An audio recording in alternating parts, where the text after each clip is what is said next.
The 7-time world champion hasn't had quite the fairy tale start we were all expecting. Struggles, mistakes, and obviously an overhaul to his driving style to now be compatible with the SF25. In both Saudi Arabia and Bahrain, he was out-qualified by Carlos Sainz, who is in the much weaker car. And another not very great statistic is that in 2024 qualifying, Ali Behrman, who stepped into the car for FP3 in qualifying, was about 5.5 tenths off of Leclerc, and so was Lewis, and obviously Lewis is the more experienced teammate. Now, I'm not pointing these things out to go at Lewis, because it is normal to adapt to a car, and Ali Behrman comes in with no experience, so really that's all that he knows. But he's recently talked a lot about how he needs to change his driving style and what he's doing to change it to adapt to this very tricky car to drive. My focus this weekend is driving style, really getting on top of the circuit.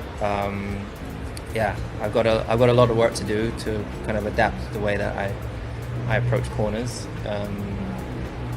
but it's not impossible. Might just take a little bit of time, but hopefully not too long. Leclerc is not happy with it, and Lewis clearly is taking a little bit more time than we expected to get up to grips, and we know that qualifying has not been his strongest ever since really the dominant era of Mercedes is changing his iconic late-braking style. This was obviously the biggest story of probably the decade of Lewis going from Mercedes to Ferrari.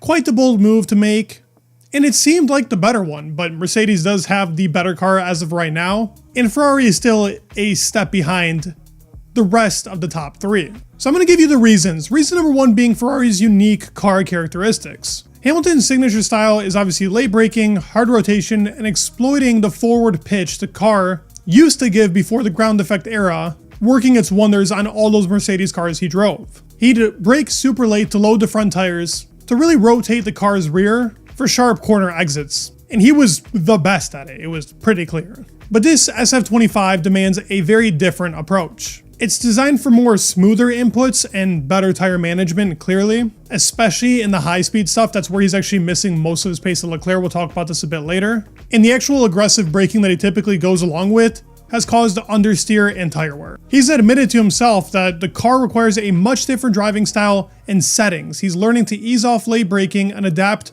to a more Leclerc-like flow. A lot of people talk about driving style not really being a thing in Formula 1, but Lewis Hamilton himself has stated now multiple times he has to change his driving style and approach to the car to actually get up to par with his very young and ferocious teammate Charles Leclerc. The brake systems being different is another big hurdle as well. Hamilton spent 15 years with carbon industry brakes at Mercedes, mastering obviously the bite and the feel of these brakes.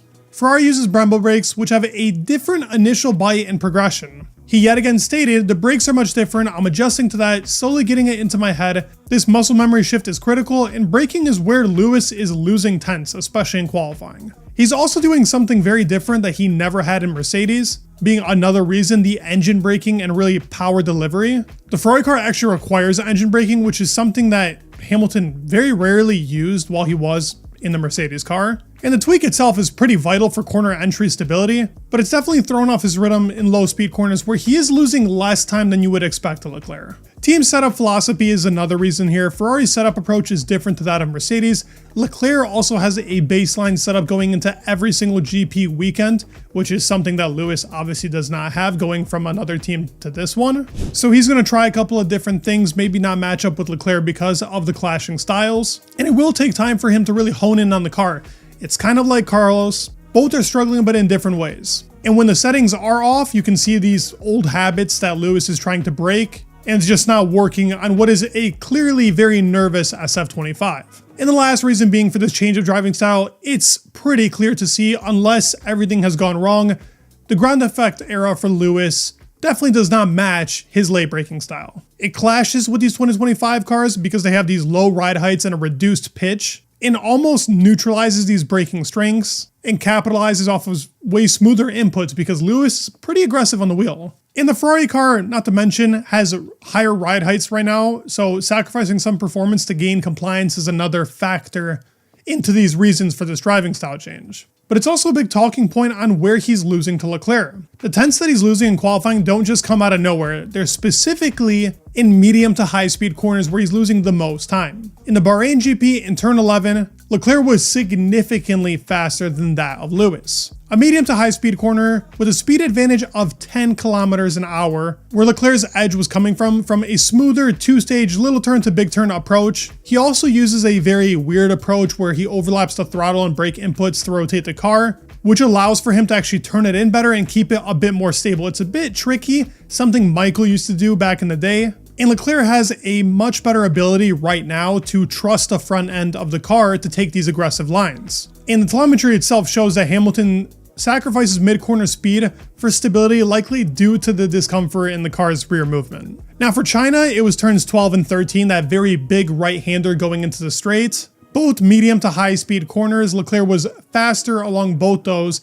Even with the front wing damage in the race, it was clear that Leclerc was the better of the two. And yet again, that understeer was definitely hindering him through those corners. Turn 6 in Australia is another one of those corners where Leclerc was gaining speed. So anywhere where it's medium to high speed, Leclerc has the advantage over Lewis. And mainly this comes from driving style and confidence, as Leclerc has now honed a more smoother style than what he previously had in the non-ground effect era. So it's less aggressive inputs to line better with this weird, very nervous SF25. And he's reducing understeer, which in these cars, you cannot have whatsoever. The characteristics of the car right now, as I've stated multiple times in this video, is a very front-oriented car, nervous, and the rear end loves to step out. It's obviously nothing like a Red Bull where the rear end is pretty much non-existent and you have to rely a lot more on instinct and the front biting. But the dynamic of Lewis in the SF25 has not clicked or synced at all. There was obviously a glimpse of some very, very competitive speed from Lewis in China where he got that P1 in the sprint. I think this also helped because the setup window was super small and they only had one free practice session. Lewis capitalized upon that, had the car in a good state, and had the clean air to run a really good stint, but the race pace used to be his advantage. Now, he doesn't have an edge in both qualifying or the race, but slowly but surely, Lewis should get up to par with Charles. I mean, we're talking about a 7-time world champion. I actually think the 2026 cars are going to work much better for him as we're going away from the ground effect. And with how much power is being put through these cars,